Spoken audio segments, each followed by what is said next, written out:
All right, everyone, we're going to go ahead and get started. My name is Rhonda. It's so nice to see everybody with us. Maybe we'll get more as we keep going. Happy to have you here with us. And that Mr. Richard Hoover, who's going to be giving us a delightful little talk on his job as a production designer. If you have any questions, Richard would be happy to answer them. Go ahead and do a at the bottom of your screen. You should see a Q&A. If you could please put your questions in there, we will do our best to get them answered. Again, the spring conference, keep an eye out for that, is going to be May 17th through 21st. You can find that information at CTAM online. And you don't want to hear me talk. Let's just go ahead and get right to Mr. Hoover. Thank you, Richard. Okay. Hi, everyone. I'm Richard Hoover. I'm currently in New York City. I am under the in hiding out in my little room studio, and during this COVID thing, and basically my work has been fortunately in a very interesting way in designing films, and uh, that is a process that, in basic sense, and I'll get into more detail later, um, that entails uh, both analytics of stories and story structure and visualization.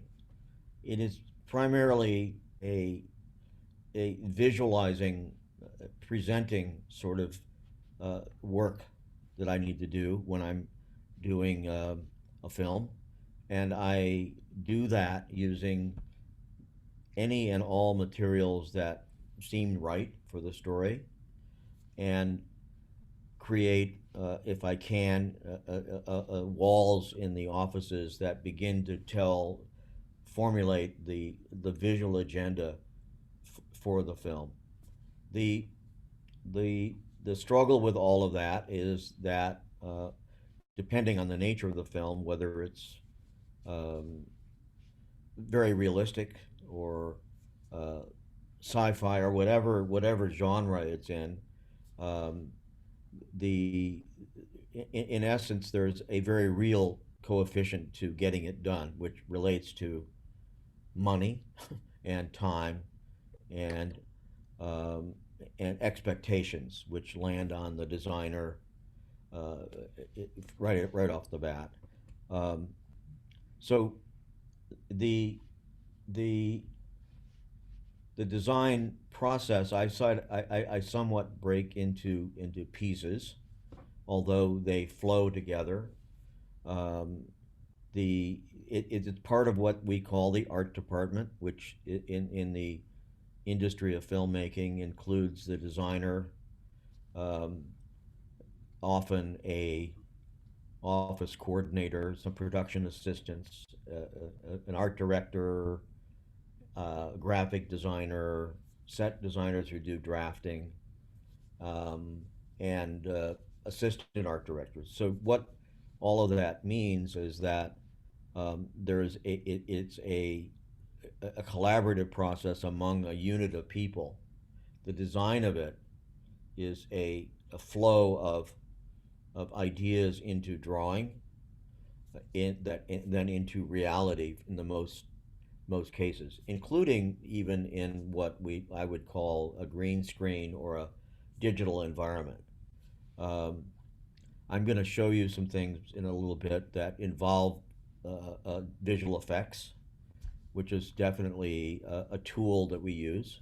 But the primary reason that I the design primary work of the designer is to find environments or make environments that fit character and story, and trajectories and arcs of characters in stories in the film structure. Stories telling is, to me, if we dream, we're telling our part of our brain is telling us a story. It seems to me embedded in the human DNA. When you sit at a restaurant, you're listening to your mother-in-law or somebody telling a story, and everyone's telling a story, and but in a film world, it's a compressed version that will be shown on a wall or a screen over a period of time, which will try not to put the audience to sleep. Um, so the the idea is to find the themes, the mood, the temperature. I call them, there are 100 words one can use. You know, how light and dark, how dense or thin. And then after you've gone through those 100 words, you realize the words, there's an unspeakable nature to it as well. Like you can't totally define it. You feel something. You feel that it's right for the character, for the environment, for the story. And I'll show you some things I've worked on and kind of, which is better to do because those are solutions to things that we had arranged. I am a got into this because I started, well, I started as an actor, you know, as in high school, and then I got into designing stages and stage work and in the theater, and I'm still trying to do that, and I'm balancing both, which is sort of in a professional world difficult. I do have a great admiration for the community theater movement in this country and for the small theater movement. And even though there's, you know, facilities are limited, we're really a great place on the stage for people to discover storytelling and the crafts that are involved in it, acting, making scenery, directing, lighting, and all of that, that are part of sculpting a shape out of a story, a visual piece out of a verbal story. Um, so I got into it uh, through because I was interested in design. I I made a documentary in the late '70s and out in Lakota Indian territory about Indian rights, and that led me to a film community. The film community in New York was starting to bubble up then, and the independent feature world was starting to come again into fruition. Um, you know, self-funding um, companies and groups of people trying to get projects done um, without the so-called studio. So in brief, it's the film. Just to speak about that, the filmmaking is an industrial manufacturing thing as well as it is a passionate thing. The studios are um, these big conglomerates, Warner Brothers, Paramount, Fox, et cetera, um, who are, you know, manufacturing a product, and some of it is great, some of it's things that people might not like, but some people like, and so it's but there was also in the late '70s and early '80s a movement toward independent work, which was maybe funded outside of the studio system. The studio system originally, you know, was where you actors and designers and art directors and everybody else would sign up a contract for a year or two or three or four and be kind of, that was your job, and you'd go there and you would, you know, act, or you'd go and you'd design that movie. And in the independent world and the freelance world, which is now more dominant, you are constantly in an audition or pitching yourself toward project. And so it's what I think the craftsmen like. Oh, I want to be free of this contract, but then you have to keep getting work. So it's a balancing act. And I think the key thing, like that, I'm and I think I'm trying to find and also keep the feeling, is to keep the desire for great stories front and center of your own focus when you're if you're in the industry, and it's difficult. A lot of times things aren't as you would want, but uh, like as a designer, I know for a fact that these days, if I didn't like it or didn't feel it, I probably shouldn't do it. Now, borderline homeless, yes, I would have to do it. I'd have to go to work, but it's still an ambition of mine to find things that are worth doing, that speak some nature of truth, or present something that's something I could grab, that my heart can grab around. So I got into the industry through a back door. I got work as a scenic artist. Um, Bought a car for 150 bucks and worked on some PBS films, and I ended up meeting people. In other words, the nature of getting work or working in the industry is about networking through other people. It's not like you can go to an employment office and apply. It's through, oh, I met this person and this person. So I luckily uh, met a designer or two, in New York, and then one of them said, "Let's go do this thing in L.A." And when I went out to L.A. thinking, "Oh, I'm just going out there for a couple of months," and 30 years later, after spending all these years back and forth, I just it was sort of like one thing led to another. Um, so uh, it really was like the back door. I don't, there are some folks that, like designers, might come from architecture, might come from graphic design, might come from illustrating, might have grown up with it, with the family that was in the film industry. Uh, but I came in through slowly sneaking around the back side of everything and getting work that way. Um, so, I did not go to art school. I wish I had, but I'm doing it online now, so it's fun. Um, and I'm learning. I learned as I went, and some of the things are uh, technical, some are social and collaborative, political things. But that's how I started, and that's how I got into it. And so over the years, I built up a resume and a portfolio. The portfolios are important. An online presence is important, and uh, in the professional sense.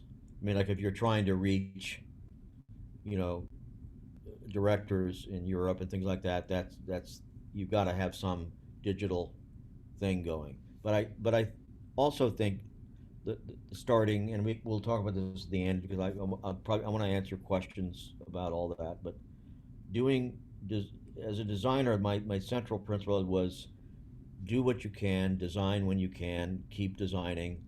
If you need to work for other people, great, but design your own work and develop that muscle. Um, so with that, but basically, I'm going to show you now some of the here. I'll show you some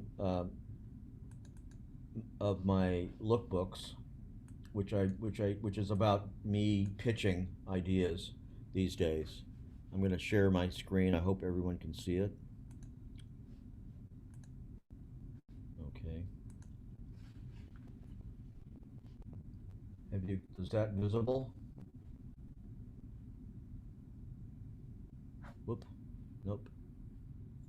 Yep, we can see it. Okay. So I'm going to go. Okay. These are some lookbooks. Just basically, can you see that or no? All right, yep. Now you're dragging it over. Yep. Okay. Yeah. So basically, what I've been doing in terms of getting work is uh, using the, the, the photographic milieu to create in Photoshop and other means to create what I call love poems for the film. This, for example, is I did do this, but I had read the script and really liked it about Billie Holiday. I think that's the film that's out now on Amazon or Netflix. Um, and so these are just tone books, which I did.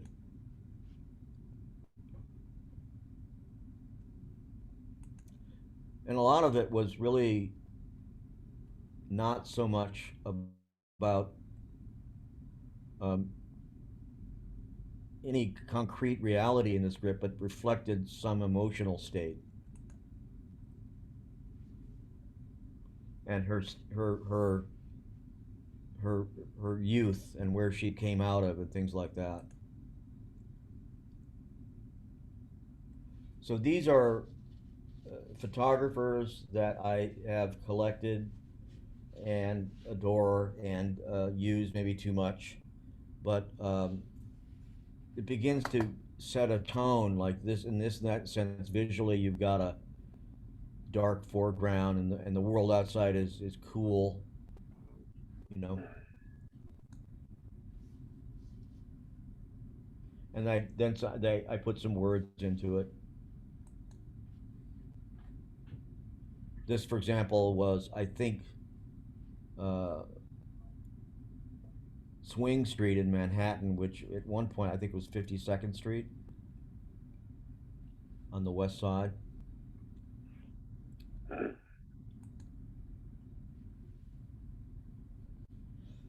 And again, a lot of these are historic photos of her, of the real Billie Holiday. And then I found things about her apartment, and I kind of make a collage, and go from there. And in the story, I don't know. So in the story, she's pursued by the FBI and harassed and all that.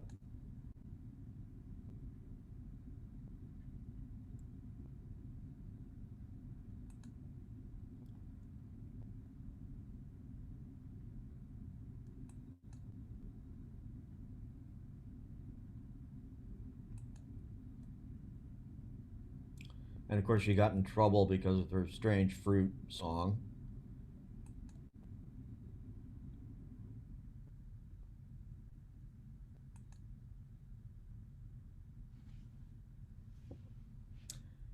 Anyway, that's Billy. I'll show you one more. Let's see if I've got a good one here. Um,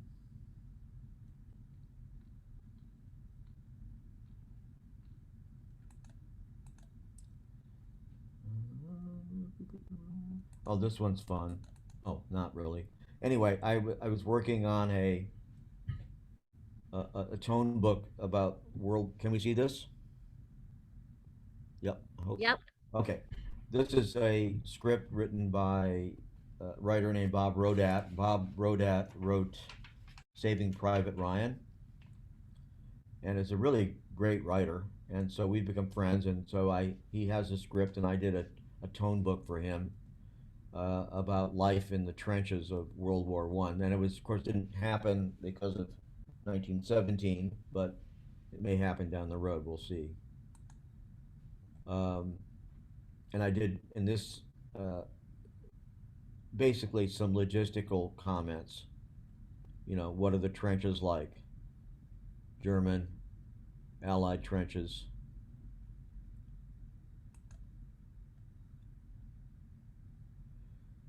This is in the area where the story might have happened, and what the trenches were like at that point.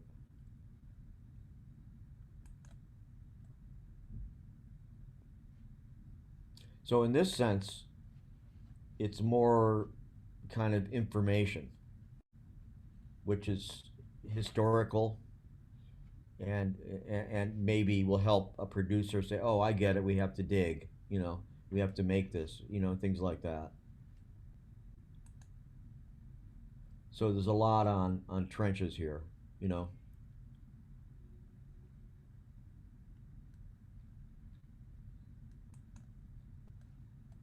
because in essence, what they need to do for the film is to construct a series of trenches. In this story, for example, it concerns the arrival of the American army into an exhausted British army area, and a gung ho captain who wants to, continually attack with the war almost over.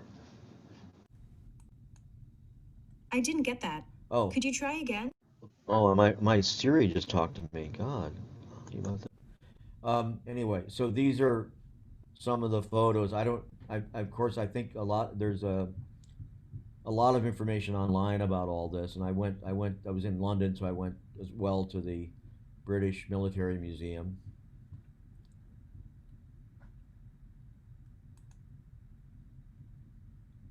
Just again, just to show a producer what it is. And in this case, the idea was to largely be keep the camera within the trench, which meant we'd have to end up building viewports underground somehow, you know.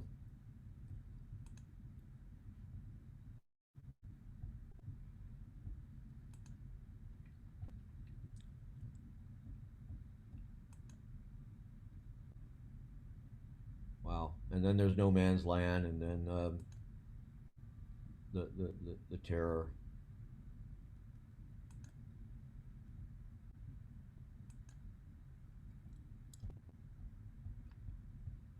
And the big point with the German trenches is that they were much better made. So in this kind of lookbook, let's say, it is more an historical document than an emotional tone poem. But I do these booklets and I go to meetings with them physically printed out, and then I email them so that I can show that I've done homework and I've done thinking, and I like to do that, so I come with a point of view.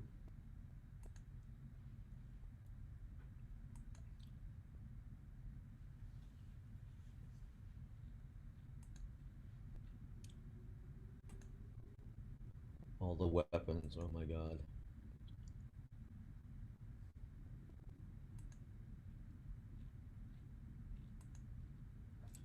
Okay, let's see, and I'll show one more, see if there's something more. Um, Here, maybe I'll show you this one. Hey, Richard, we have a Yeah. question. What? What? Yes. If I could read this to you.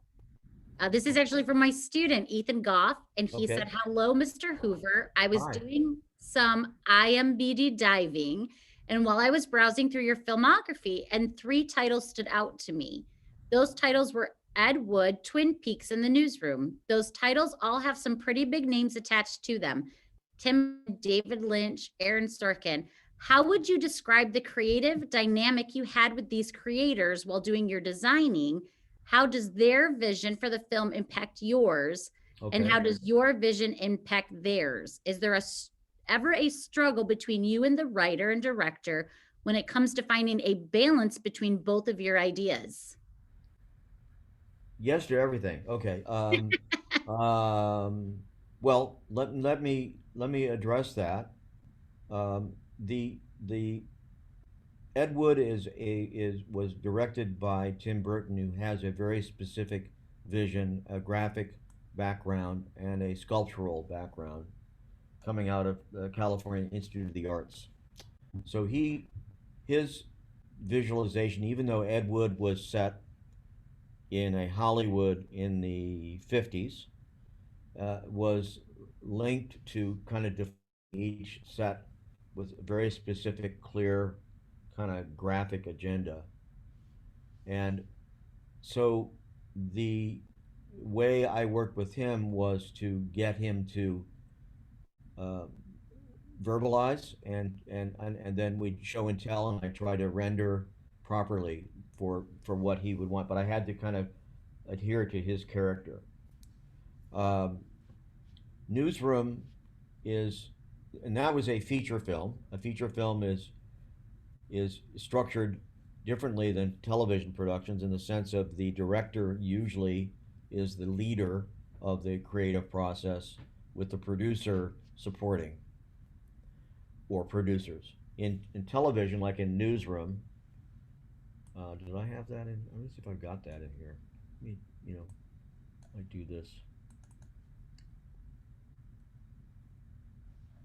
Hang on. Did I do this? No, I don't have it in here. I have it, but I don't have it. Um, in Newsroom, the producers led the agenda with the writer Aaron Sorkin.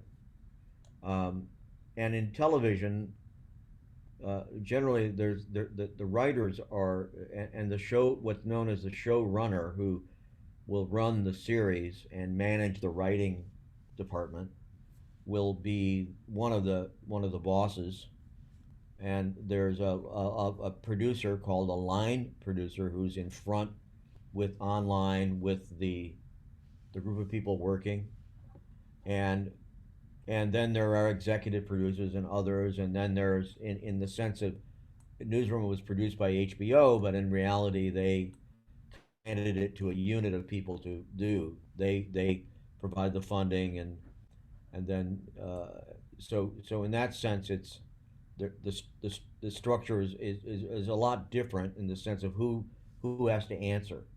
So in Newsroom there were some large sets to do.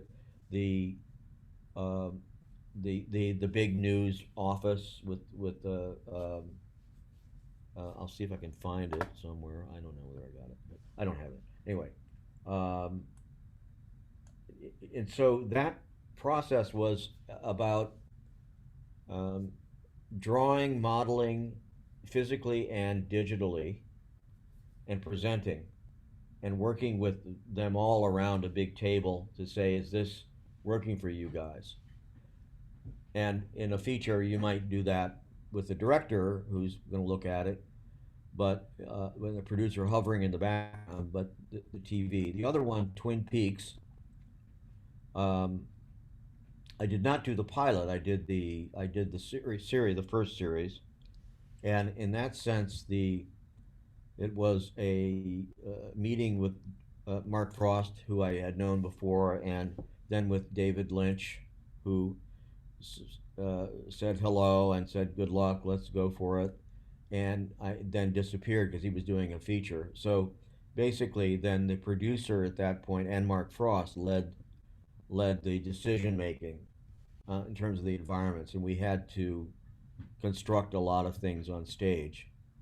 Um, of course, the story was set in the Northwest. We were shooting in L.A. and with the second unit up in the Seattle area.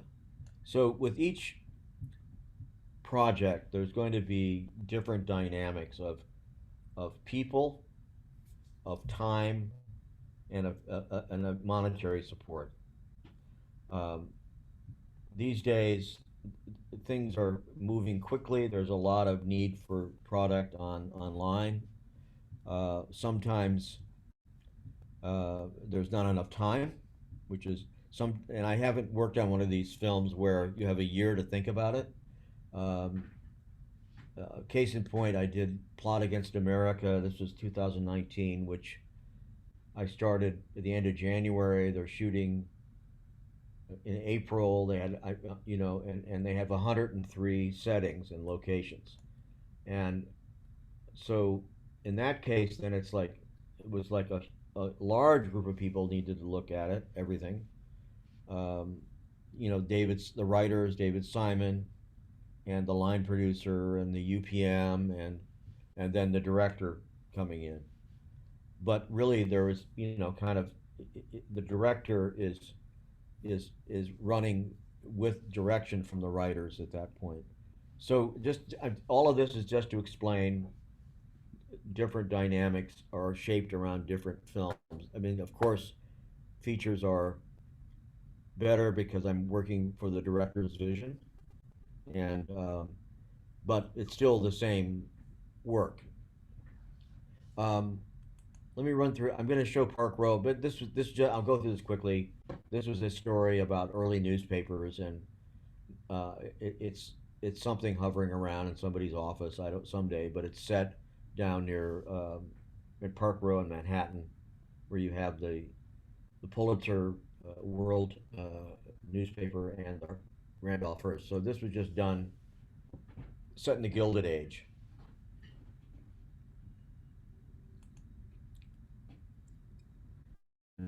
Versus the poverty. So that's one of the stories, visual stories.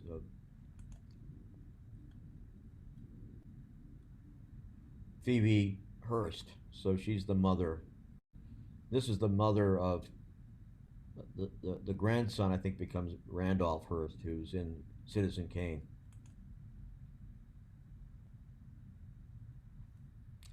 Again, these are historical and a little subjective. Richard, we have a Yep. question where someone would like to know how many pages are your lookbooks usually? 15, 16 to 17. Because and maybe they should be shorter, but I don't make them too long because people lose interest. And really what this speaks to is that somewhere in the office we're going to eventually expand this document into a tonal journey of reference, mood, and textures and colors that help form the idea of the visualization of the film, so that everyone can see it. And the idea is that everyone that gets involved with the project can come around and go, that's what it looks like. And then you add sketches and illustrations. And if you're building a set, maybe you build a model, you know. Another question is, do you Yeah, also create these lookbooks for theatrical productions as I'm well? starting to. Yeah, yeah. I definitely think it's a good idea. I haven't of late. I mean, I haven't. Last theater thing got closed down in New York, so we're all waiting. What's not explained here is how to pull this thing off, because in fact, it's going to be visual effects, and none of these buildings are there. I mean, some of them, but you can't really shoot down there because the Brooklyn Bridge is right there.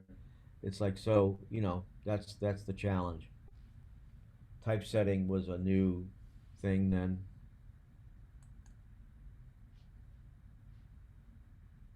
And Richard, what is your favorite research resource?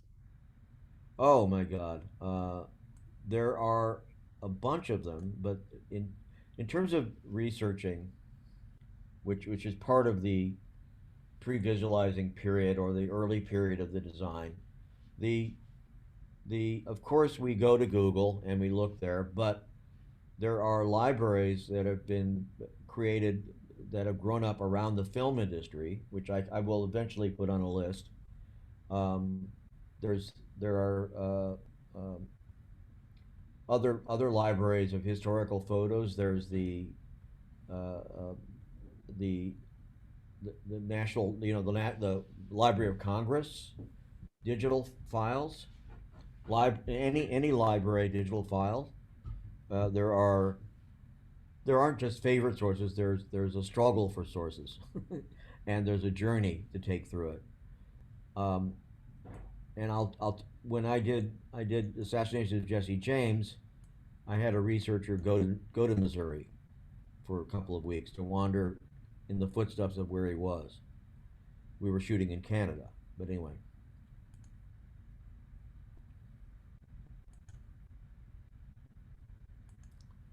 I haven't looked at this in a long time. Anyway, you can get the idea there. Okay. So, what I'm going to talk about here, I'm going to show you some films I've done, just if that's okay, and I'm going to talk a little further about the process. Um, whoops, stop it.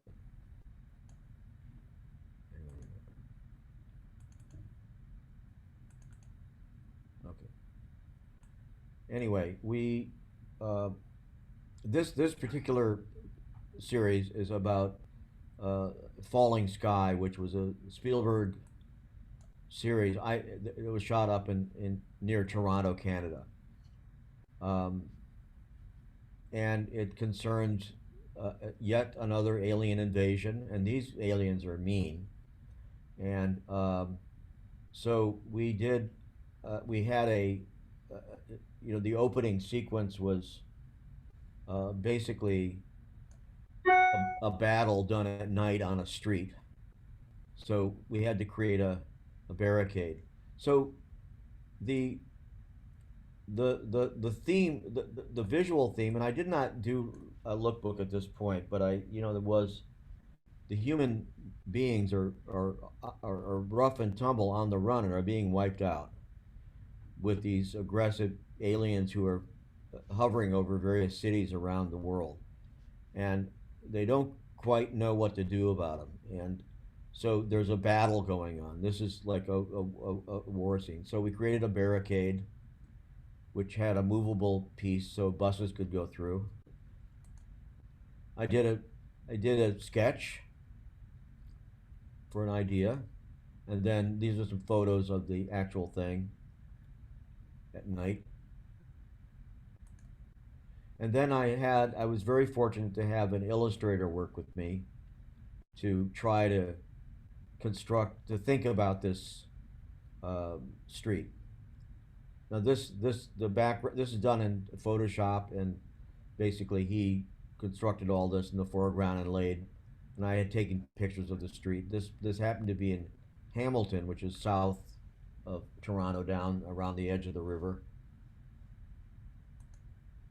And then another illustration at night, just to show the director and all the crew working on it what we were doing, which because basically the scene was at night, which meant ideally, I mean, we of course the buildings in the background here would have been blown apart, but we couldn't do that. So oops, it's again. Here's sort of a sample of how we started dealing with this. Um, in some areas, we would use. Uh, there was some empty signs. We take the sign down. We put our own broken thing in, and stack things against it like it fallen out. We had to get this ready in like 4 days of work. So without getting into the street, you know. So this is actually two photos, but you can see over here, for example, we're taking paper and gluing it, or sticking it up on a wall like it's been blown apart, and having things fallen down. So it's really what we're trying to do is construct things outside of the buildings. And so the audience will not be totally aware that we can't get inside of this building. This was a little drawing I did for a civic center. In this journey through this world, they're supposed to be in Boston. Uh, they stopped through an old. It's been some months now. Things are overgrowing. We did a Photoshop rendering of what I think was a train station, as if it was as a civic center of some sort, and we said, oh, this is how we're going to make it overgrown, and then this is what it turned out to be. Not the same angle, but basically we couldn't destroy the real beds that were there. We had to use leaves and covers and things like that, and added some weeds here growing up. So greenery, for example, is one of the in this particular show one of the great tools that can work that help you cover up what you can't take away. This is a rendering of a command center which was inside of a warehouse. And this was the actual thing. So that's Falling Sky. Now the I want to show you some of these because these are fun. Um, Again, I've done mostly realistic films, but this one had alien stuff, so I thought it might be interesting. Um, we got early on. They had an illustrator working in California to develop what the spaceships looked like, what the various aliens looked like, and what the alien stuff looked like, the guns, et cetera, et cetera. So we took all of those and uh, did a little shifting and idea shift on them, and one of them was this thing on the back of the kids that would basically control them. I'm not sure anybody remembers that, but for example, this is a drawing of an alien gun with a real gun just to compare sizes. These were renderings of bombers or spaceships from the aliens, which the language here is more insect-like than anything else. This is an alien main ship floating over the city of Boston, which again they used in visual effects. These are uh, mechanized military folks, big. And that's a rendering for a shot with the base, which changed over time, floating over Boston. And these are pre-visualizing images that in many situations in filmmaking, you will do uh, sketches or Photoshop sketches or rendering or illustration to define what the big look is. The director, however, will probably do storyboarding, and I don't have any with me, but storyboarding relates to specific shots that he wants to make. This is what they called a skidder. Richard, someone would like to know how you set your budgets. Oh gosh, okay. Well, what we do is we have the script and we end up making a set list. In the process of breaking down. There are a lot of breakdowns to do, sub lists and whatever, based on the script. The script itself um, is designed for filmmaking, designed for a page a minute, basically. I should pull that up. But anyway, in the world of the script, we create, okay, each scene might be a different set or it might be the same set. So we create a set list, and that is the guideline and the numerical guideline for creating all the budgets. We budget our work and the money we're going to spend based on what happens at each set. So the budgeting to me is a discussion that you want to have and openly with the producers that are controlling the money. You so it is not a it's not personal. It's just to make something logical, to make an argument for it. We really need to do this. So what I do at the beginning is I'll go through and basically create a simple version of the budget as a list. And what I'll do with that is when I put together my documents at the end, I'll have some samples of that. But I go through and I make let me see if I can find a set list here. Hang on a minute. That's what I should do. Richard, as you're talking about this budget, we did have someone else ask about Okay. in her high school and community theater, it's Yeah. low budget, simple designs have to be used. Do you have any advice for designing in that setting with a lower budget? Yes. Let me get this open here. Hang on. I'm doing those too. So you the let's see if this works. Yeah. Okay.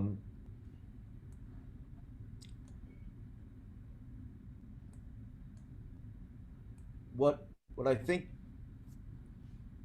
for any budget size of film. The question is going to be areas where you spend less and more. And I think for a no budget, low budget thing, finding the best spots, the best locations. Um, this particular list that I have here, for example, is going to be a location film in Albuquerque, and I really think, for me, given the temperature of the film and the reality of the film. Now, if you have a spaceship in your low budget film, then you're probably going to end up doing what Ed Wood did, which was to use gaffer's tape and cardboard or something. You kind of you make do with what you got. But the marching order really is to find the best location for the buck, and that location will then go into the meat grinder of schedule. Oh, we can't get over there that day, it's not available. Oh, the actor's not available. Oh, it's 10 miles from where we want to be that day. Well, let's go redo it, stuff like that. But the best locations that have the most stuff, that give you the most stuff, is that you need, and to deal with what you can handle for the no budget and the time. Because in a no budget world, you're going to have less help. You're going to have, and two people can do what two people can do in a period of hours, but they can't move the whole mountain over. And and I don't know the particular story you're working with, but it would be a kind of, where is the most work in the script? How many scenes are um, in that particular location? What's the thematic importance of it? What does it matter what it looks like, etc. And where does it fit in the story? Does somebody punch each other out in it? To Yeah. tag on to that, Stacy asked, if there's a set that's used multiple times throughout a show or movie, then does it justify a bigger percentage of the budget? Does there Yes. become a hierarchy of 25% here, 10% there? Yes, you'll create a hierarchy based on what you find. Yes. And so, yes, you'll create a hierarchy, you'll create an agenda, you know, for something. So in this particular film, which is called Maggie Moore's, um, this for example, is a set action list, which is basically an art department version of what the assistant directors will use as a one-line schedule. A one-line schedule has information like scene number, day, night, length of scene, basic action, what actors are in it, etc., etc. So out of this list, I create a set list, and I use Excel, and then it allows me to break for example. Now I'm looking at this sub shop. This, oh god, that's interior. Oh, I continued. Okay. I have an exterior and I have an interior separated with, but we hope that these two things will be together, for example. But these are all the scenes happening, so I can tell, oh my god, there's a lot of work there. So it's not just a one-off thing, which would, and maybe which if it was just a one-off, it would be maybe a one-shot thing. Who knows? So you begin to see the bulk in this process of what is going on. Now, sometimes the scripts you'll get won't have scene numbers. I usually give them my own numbering, and then in the script description there'll be whether the scene's at day or night or dusk or whatever, and I put that down because that will help determine more of what we get to do. And then the script page, and I'm gonna find one right here if it kills me. Okay. All right, this is the script page from Maggie Morris. Okay, shrink it. You can see that. Okay, um, printed on American 8.5 by 11. Let me see if I can shrink it. Okay.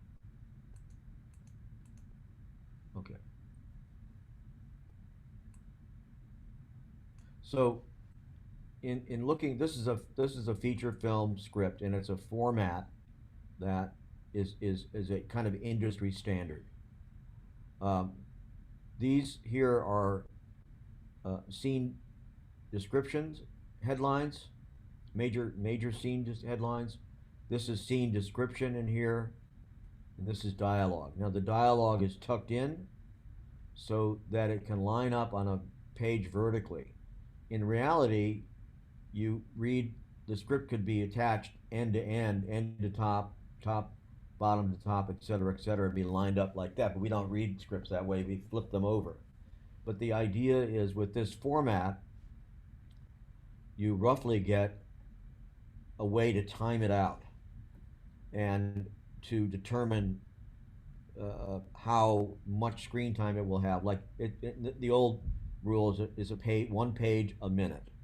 Now that can change, but when I mentioned, for example, 1/8 of a page, basically the pages are broken into eighths, roughly.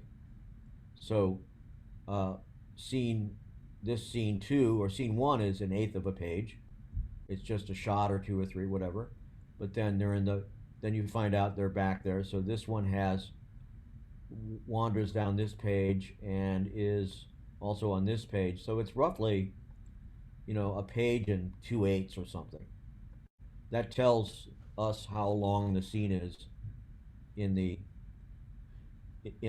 for the assistant directors and for the art department. And so my thing here usually has that listed in a rough sense.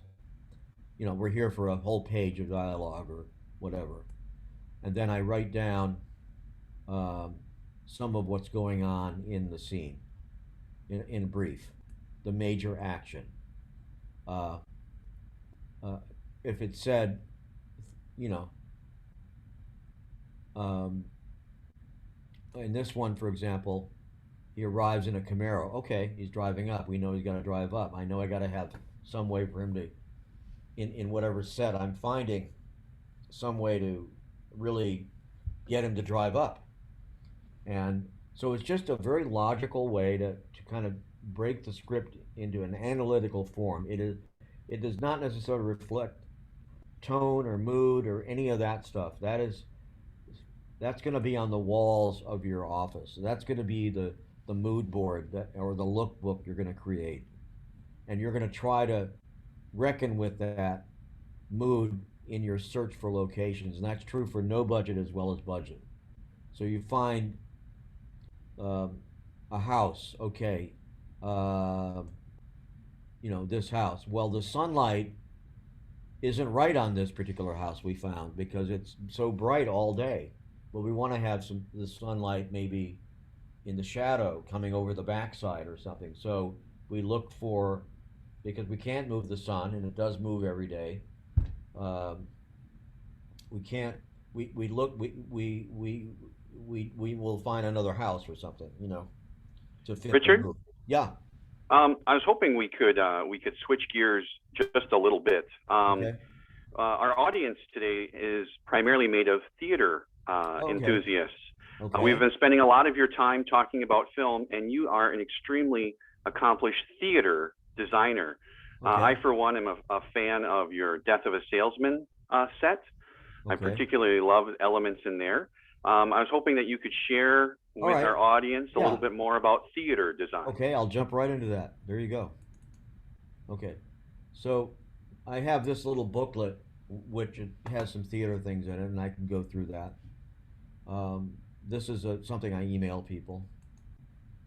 Now these are not complete plays, but this particular piece was a Tennessee Williams piece called "Not About Nightingales," which yeah, I got a Tony. Wow, whoopee. And was done in London and then came finally to Broadway. It was done at the um, Circle in the Square Theater, which is a big tongue of a theater. So done in what we call traverse. In other words, there's one end that's a set and the other end's a set with the audience on both sides. And in the story, it's a prison that's based on a real prison in Philadelphia, and a very evil warden who's abusing his secretary, and an inmate who finally escapes. And this particular scene over here is some of the inmates are thrown into the steam room in the basement. So what we had to do, because it's theater, we had to have these things flip out of the floor and smoke and migrate and do kind of vista changes. Um, uh, and basically, it's a unit set. It was all metal, and the floor was all metal, and it was made out of. It had speakers in it, and I think they mic'd the shoes as well, and and it was it was it was all real basically. This one, which is hard to see, but this is the set here, which was done all with mirror and mirrored glass, called Speaking in Tongues, for the Roundabout Theater.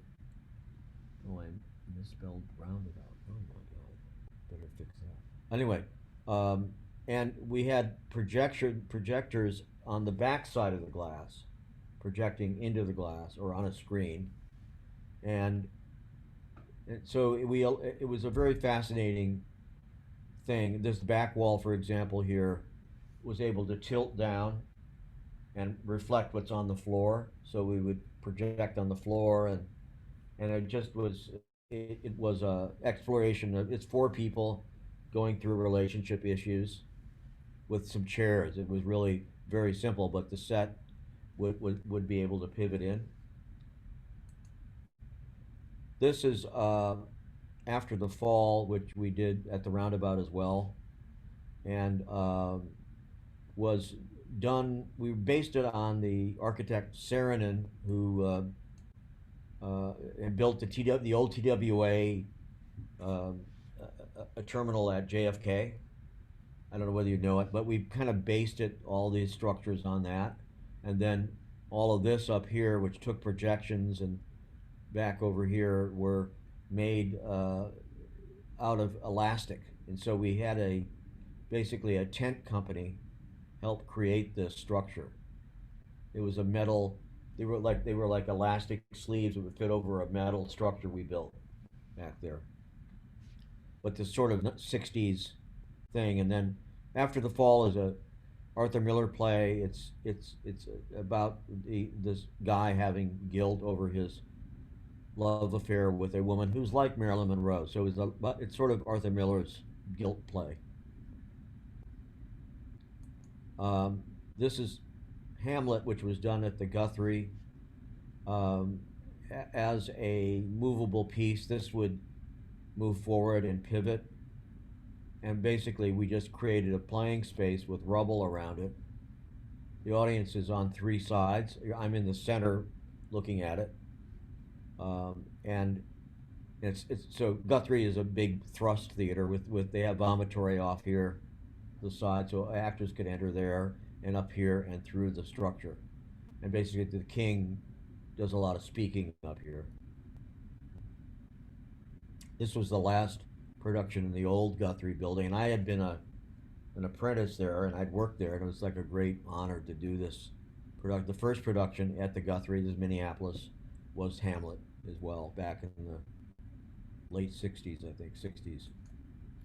This is at McCarter Theater, which is in Princeton, um, the Tempest, which was a large floating box with these elements upstage of time floating through, where the clown would live, and the humans would live down here. But this was basically a unit set, and basically I could run off into the void here. We couldn't hang it, so I ended up with posts here, and I didn't want to make them black because people would run headlong into them. And basically, it's a simple raked stage.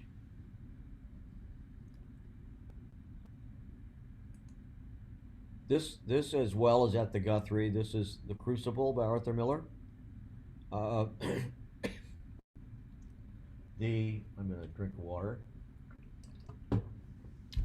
the thought here was just a playing space with some furniture shifting around because in thrust theater and in this particular play, you don't really want scenery. You don't need to, oh, you're outside, oh, you're inside. It's really about lighting and furniture and costume.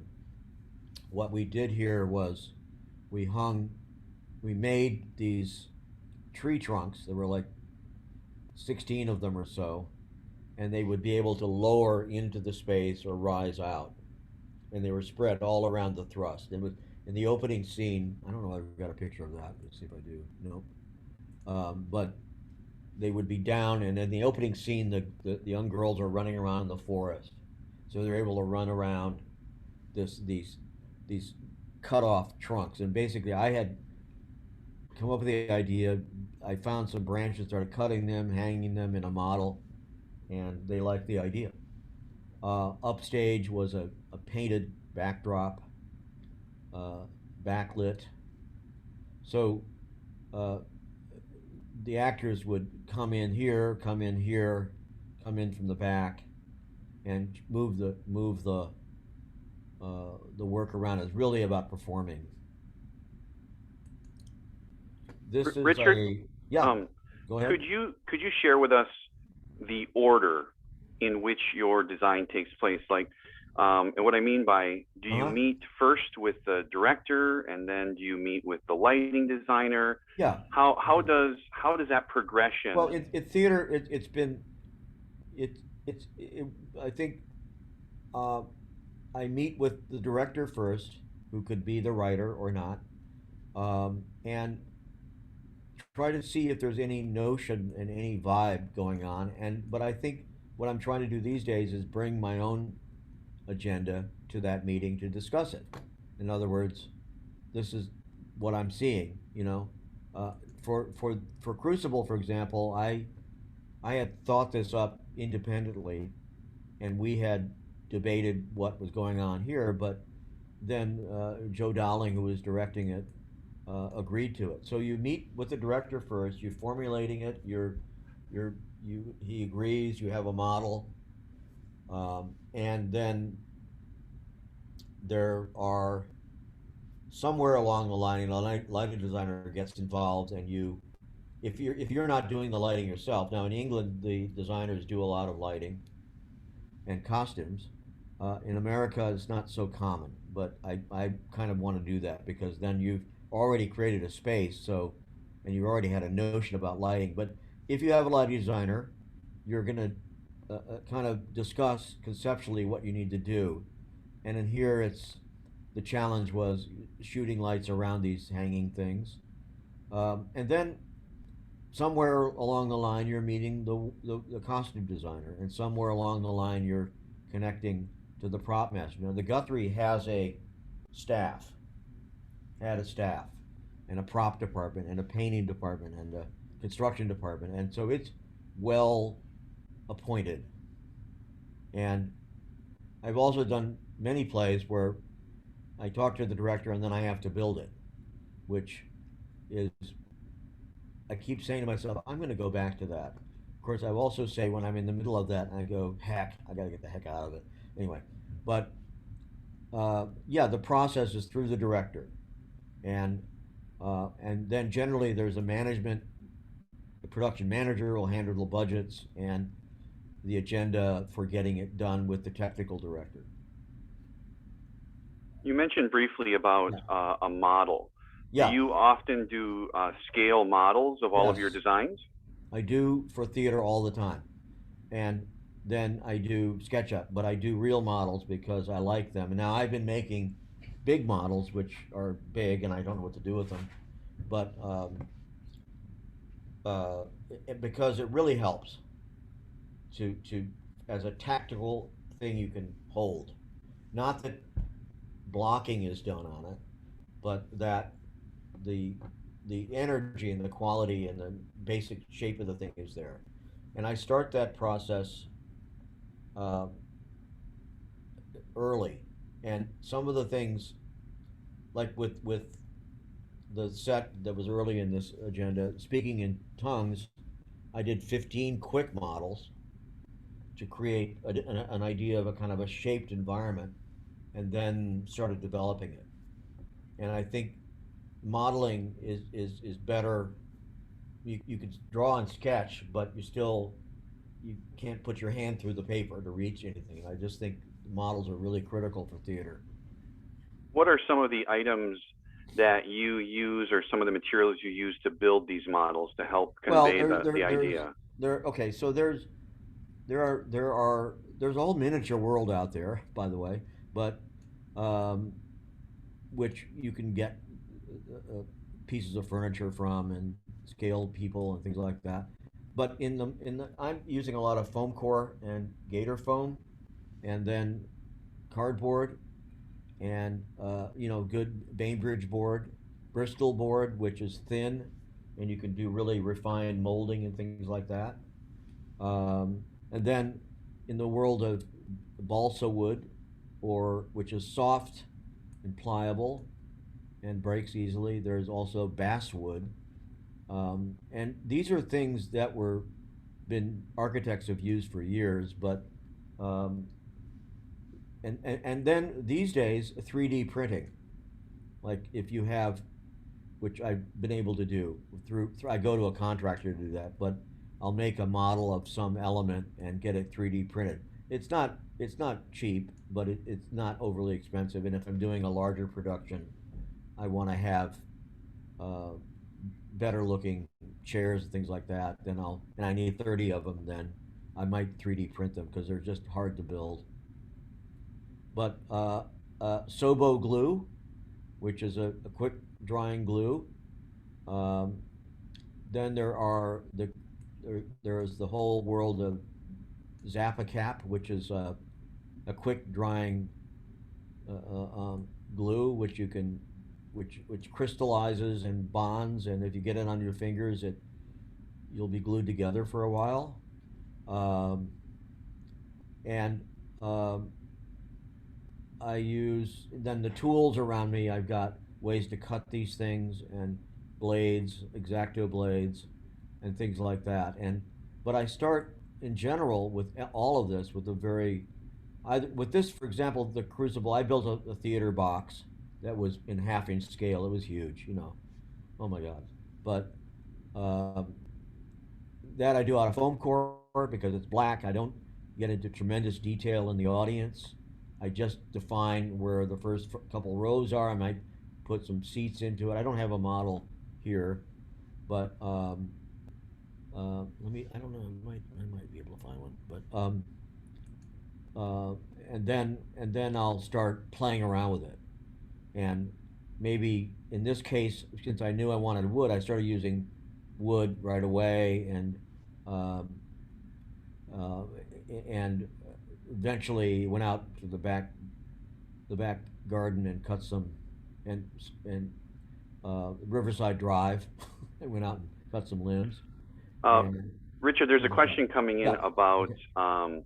how do you get around the fact that many theater companies now prefer to use computer-aided design drawings exclusively instead of real three-dimensional models? As a director, that's it terrible. unnerves me. Yeah, he says, as a director, it unnerves me because it's just not the same. It's not the same, and I don't think it's going to ever be. I don't think it's the same, and I don't. I mean, I think I think what they're reacting to is efficiency to get it built as opposed to the conceptual process. So, I think, I mean, well, at the Guthrie, I would do pencil drawing, or I might do a computer drafting, but that's internal. That's for the shop, um, and so. Uh, I don't know. I mean, I haven't found a theater saying no, we don't want a model. They seem to love the models. It just takes uh, time and money. But I do think, in like for example, my experience in filmmaking. I mean, it takes the drafting people the same amount of time to do it in pencil as it is in computer. It is not instantaneous. It just is more efficient in terms of changes and accuracy, let's say. But it doesn't replace this here, which in the model you could touch and play with, and say, "Wow, that's good," and put a light on it. Now, I don't know what he's been going through, but I don't know. I as a designer, I it's gonna there's gonna be a model, like it or not. You know, So your designer needs to stand up for that. Does that make sense? Does that help? Makes sense to me. Okay.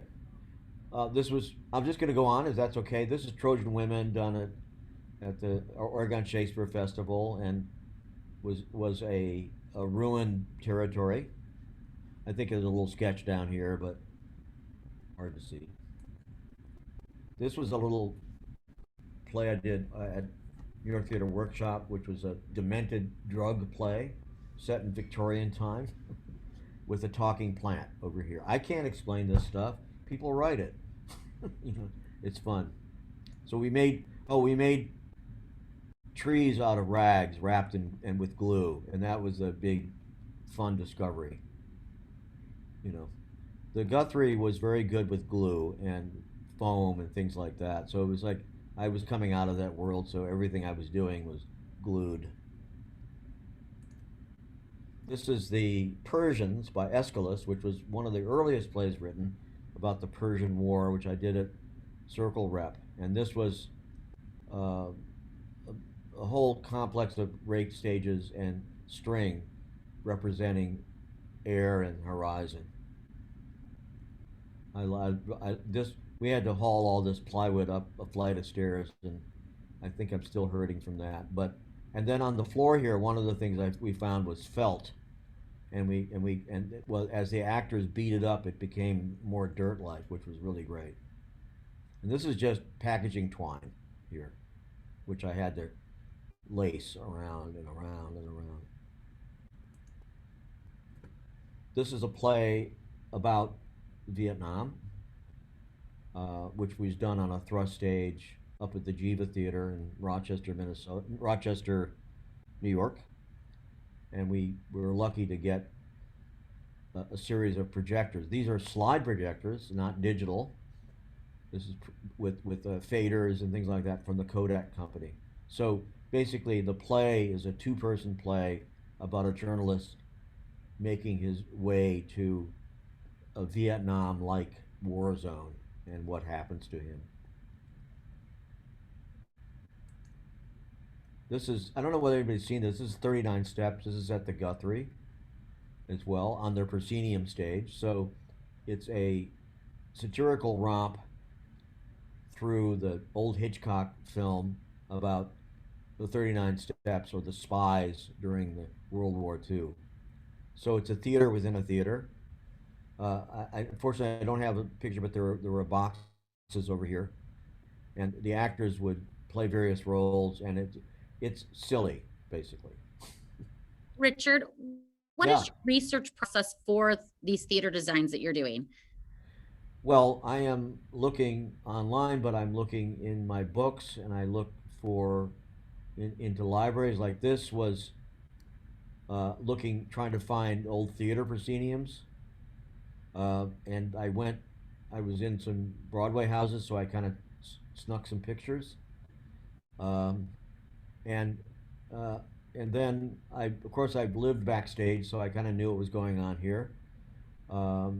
These lighting instruments we were able to get. They were old ones, which we got working.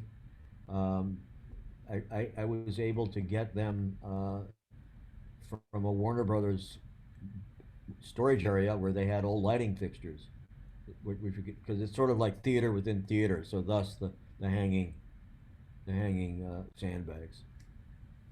So research is um, both books and documents, libraries, and starting with Google, I guess. I don't depend on that though. Jacqueline asked a great question. Okay, She sure. said that set design greatly impacts scene blocking. How do you and the director approach that impact on the director's job? Well, in a simple sense, this one, for example, is like a vaudeville play. So the actors come out from the side, they dance across the thing, and they go out that side. So the staging of it also was very loose. So I didn't stage this, but I implicitly created a space here that he could use with the people often in the side boxes. Um, this one, for example, is about um, uh, a soldier with PTSD going into therapy. So a lot of this shape, for example, came about because of the space I was in. So, and also it wasn't, I didn't need a lot of space, to do this thing. So it really was about doing a two wall set and fitting it in. And so I could light through the windows, because windows, I could light through the windows here and I could light these windows. And then I had overhead lighting as well and a ceiling. Um, so the blocking again was, worked out in discussions with the director roughly. Oh, I need a chair over here. I think I need, and they've been, when I'm meeting a director, they have had some time working on the piece, and I go through the script and I'm doing that more with theater, like the lookbooks that I was doing and the set lists I'm doing for film, and trying to determine, he has to come in a door, it has to be pounded on, it has to be secure, it has to be a wall that doesn't move, it has to be, and then he throws himself across the floor or something, depending on the piece.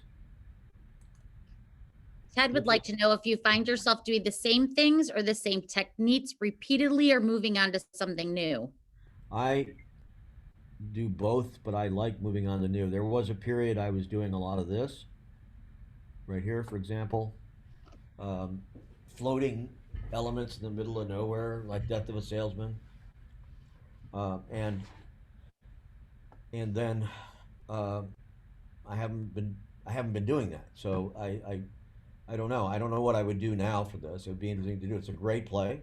This is, of course, on a thrust stage, and it has to, in order to change the kitchen here, it has to go down an elevator and come up, and the bedrooms have to move on stage automatically because they had to motorize them all because we didn't build it all, but in this, that's what the director wanted. So that's what we gave him. Now, in another world, we might just build this in one space and not change anything, even if it's a thrust.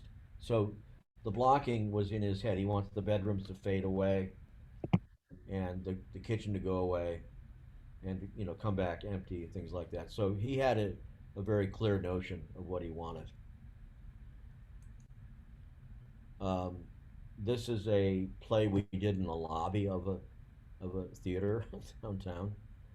Notice the exit sign, and it was a sculptural unit, a sculptural piece, really, but a mother and daughter going out west. This wagon did not move, but it stayed there. And finally, in the story, the daughter dies, so the mom has to bury her, and we devised a way to have a fake grave here, and the actor would be put in there and get out, and then the mom would throw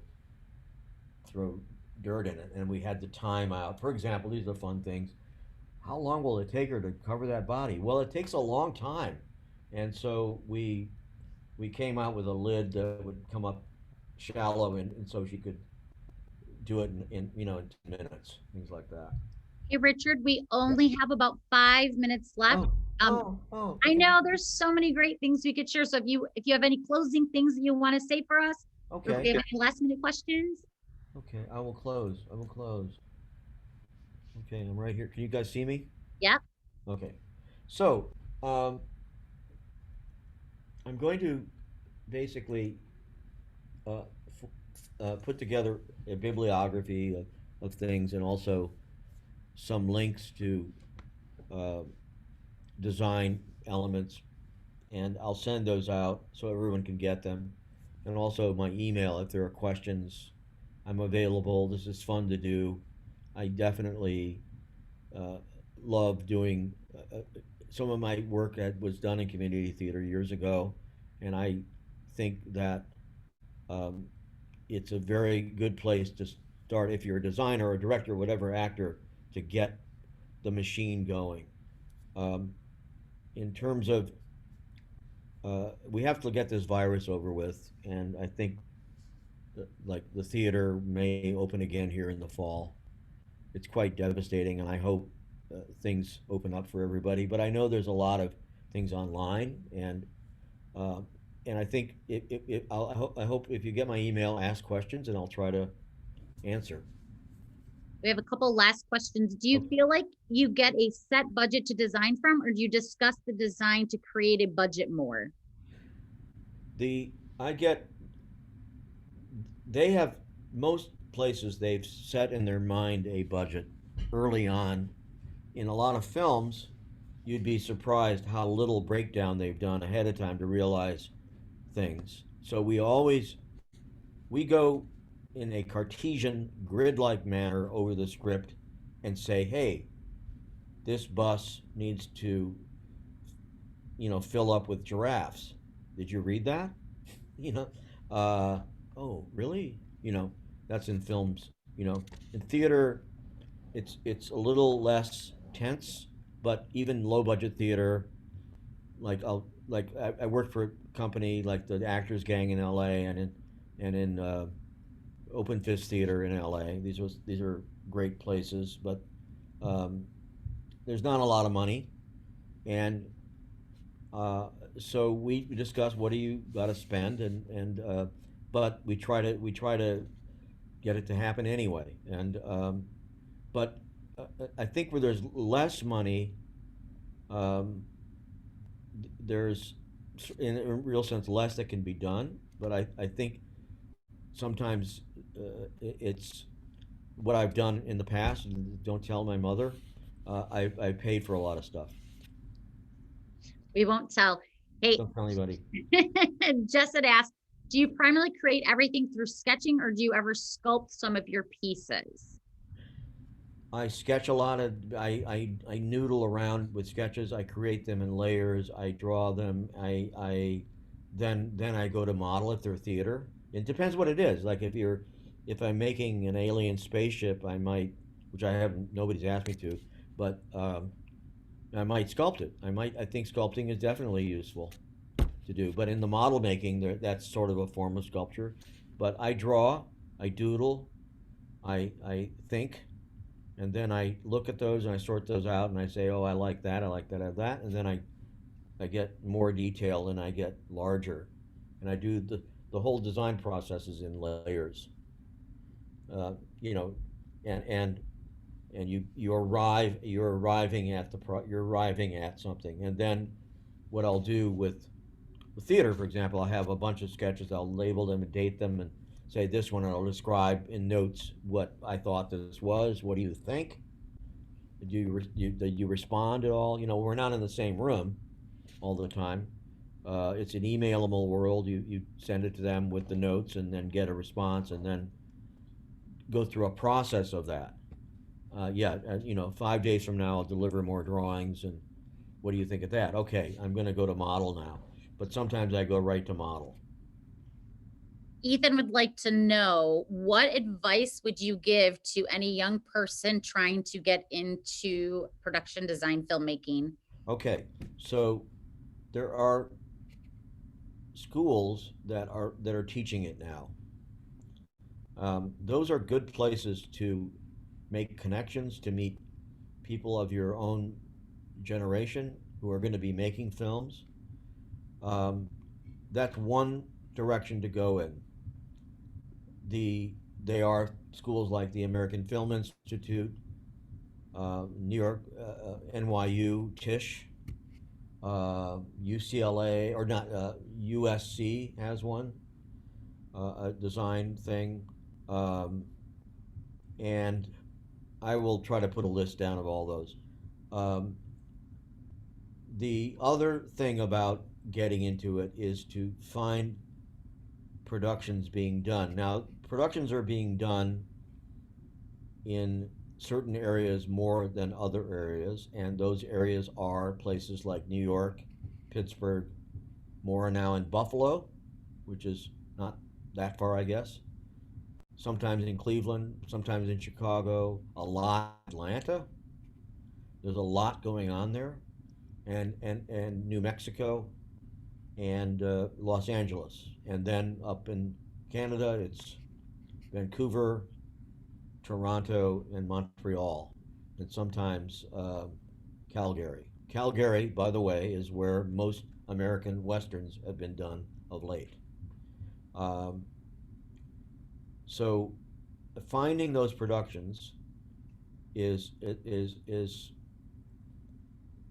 interesting and tough thing. I don't, it's hard to know where they're going to be.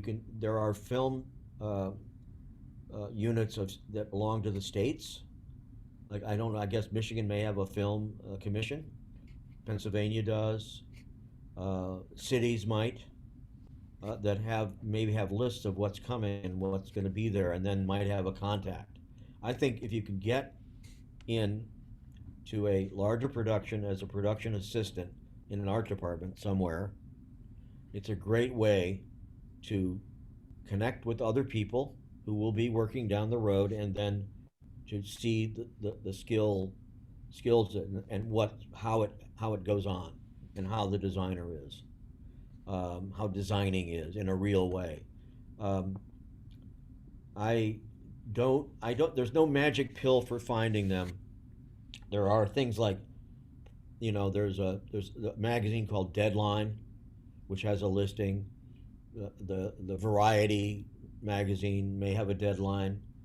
Um, Hollywood, whatever it's called, may have a listing of productions, but they'll be, and who knows what's real about them? Like, and there is a website called Production Weekly that you can buy, and there's listings, but it's like, who knows what's real and where are they going to be? But really, you got to go to those hubs where there's activity, and right now it's Atlanta and New York, and I know Pittsburgh is not as busy, but it's not that busy. There's a big film going up to Buffalo. They're going to build a lot there, and if you email me, I can connect you to some of that. And then it's once you connect with somebody, and I'm offering my email because I can help you connect to people through the art department. You get contacts, and you start emailing and sending your resume and say, I want to come and work with you. So I have lists of people. I'm happy to share that. Richard, we have to wrap this up. I have one last question that I would love to ask you from this person who asked, who inspires you in design? Oh, gosh. Well, in theater, it was a long time ago, Josef Svoboda and Eugene Lee, who was doing environments. In film,